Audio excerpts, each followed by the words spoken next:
Hello Ghouls magazine members, I'm back with another video as I promised you last time. Hopefully, we'll see, who knows what I said last time. But we are continuing our August theme with films that surround the word under. So I am looking at anything that might pertain to that, whether it's got it in the title of the movie or whether that is just a slight theme for the movie. So last time we looked at films from Down Under. That was three recommendations of Australian and New Zealand horror films. But this time is something a little bit different. We are travelling wherever we want to travel this time, but we are going below the surface again, and we are going to dive a little bit deeper and look at three films that are based underwater. So I have to make a big confession here. I am absolutely terrified of under the water. I'm not going to lie to you. I've got some amazing stories of me just freaking the fuck out. For instance, I went on a pedalo once with my boyfriend at the time, and we go out to this, like, I don't know what it is, like a shipwreck, a plane wreck. I jump out of the pedalo being like, yeah, this is going to be awesome. Went underwater, saw that it was very deep and it was very dark. Immediately went, bam, sharks, Cthulhu, everything scary and horrible and giant squids is going to come and eat me, and had a panic attack while children laughed at me. So I guess underwater horror films do scare me just a teeny tiny little bit. So today I've got three recommendations of some amazing underwater horror films for you to check out this weekend. Number one on the list is Deep Blue Sea. So this was released, believe it or not, in 1999 by Rennie Harlin.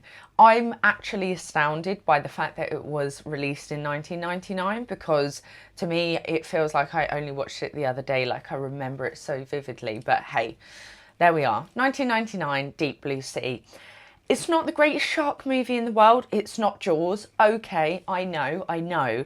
But who does not fucking love Deep Blue Sea? It is terrifying in its own way.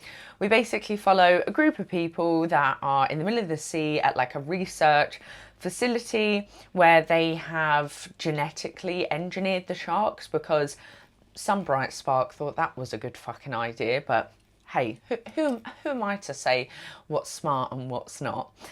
And yeah, the sharks get really fucking smart, and basically they want to kill and eat everyone because, duh, they're sharks.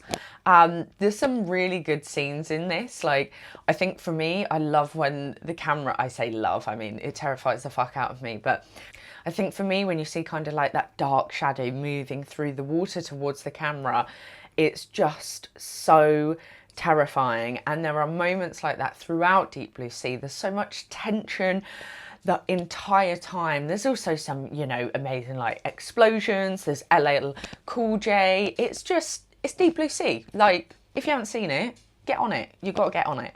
Okay, in at number two is The Shallows from 2016. This was directed by Jean-Michel Serra, and I really like this one. It's a very simple premise. The main character is played by Blake Lively, who I really like. I think she's a bloody fantastic actor. And she's basically stranded, she's a surfer, and she's being stalked by a shark. It's very, very simple, but there's something really quite gripping about this film. I think what the director managed to do with it was just get that tension right and the sense of continuous dread. I think when it comes to shark movies, or even kind of like, you know, movies where people are stranded on an island or you've just got one protagonist, it can be very, very difficult to kind of get that tone and that atmosphere right, especially if you literally have like one person and they're up against not even a serial killer or anything like that. You know, we're talking about like an animal that, I mean, does the shark have personality? I mean, you could say Jaws has personality, Bruce does, so I'm going to leave that one with you guys. I'm going to let you decide whether you think a shark has a personality. But The Shallows is a fantastic film. Highly recommend it. Another shark recommendation. But hey, you know what? Like, I think out of all of the underwater creatures, let's be honest, sharks are fucking terrifying because they exist in this world, in the water. Yeah, The Shallows, check it out. Okay, number 3, which actually is one of my favourite films ever. I've watched this a ridiculous amount of times. So it's another 1999 film. Again, cannot believe it was that long ago, but let's stop talking about how quickly time has gone. This film is Lake Placid by Steve Miner. I love this film. I remember watching this so many different times with my dad, with my mum, with my pals, by myself. There's just something so, I don't know, it's fun. It's a fun movie, but it's terrifying. Group of people go out to a lake for a weekend, bit of fun, bit of drinking, you know, all of the good stuff. And unfortunately for them, in the lake, there's a huge, and I mean fucking huge, crocodile.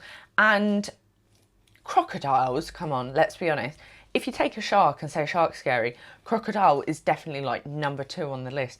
Perhaps it might even be above it, because sharks can, crocodiles can get out of the water, and apparently I have heard they run really, really, really, really fast, and you have to run like zigzag away from them. But I'm just getting into, you know, random facts now about crocodiles. Like I said, it's a super fun movie. I mean, it is what it is. It's a big crocodile eating people, ripping their limbs off, and just causing absolute carnage in a lake. What is there not to love about that? So, that is Lake Placid. Yes, those are my 3 recommendations. I would say, you know, kind of Deep Blue Sea and Lake Placid. Great Friday night movies, get some friends round, have a couple of beers, get some pizzas in, like super, super fun. I think The Shallows is maybe a little bit more serious, maybe not quite as fun, but again, an amazing film. So if you have time to check out these films, then dive a little deeper and make sure you get on the hype of these crocodiles and these sharks. Next time I will bring you more under-themed horror films. For now, take care. Thank you as always for your support. Do head over to Twitter at Ghouls Magazine. Let me know your thoughts. I'd love to hear your kind of under the surface, dive deeper suggestions, and they might also feature in an upcoming video soon.